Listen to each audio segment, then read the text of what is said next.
سر سوزنم احساس نمونده تو دلت، من برات بمیرمم حل نمیشه مشکلت.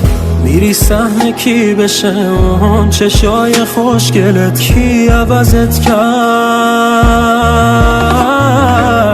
چه روزایی داشتی با من ولی چی شد آخرش؟ خاطره هرچی قشنگتر باشه بیشتر غمش. من همونم که یه روز حتی میساختی با کمش، کی عوضت کرد؟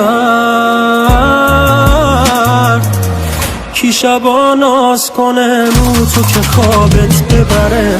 پر کشیدی اما فکرت عمرم بپره. کی به جای من میخواد ناز چشاتو بخره؟ کی بهت زل بزنه؟ من رو چشات حساسم، دق میکنم شک نکن خودمو میشناسم. کی میخواد دست بذاره صاف روی احساسم؟ کی؟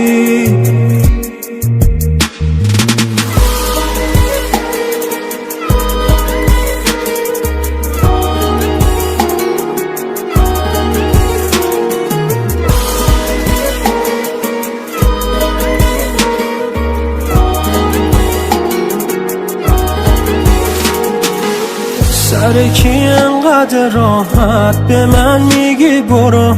غیر من کی میکشه تعصب چشم تو رو؟ خنده هات قشنگترین تصویر دنیای منه، به کسی نمیرسه ببینه خنده تو رو. تو فراموشی گرفتی میره یادت همه چی، سر تو با همه بد شدم و رفتی سر چی؟ جامو پر کردی به این زودی ولی دیوونه، اگه از یاد تو هم خاطره هامون نره چی؟ کی شبا ناز کنه رو تو که خوابت ببره؟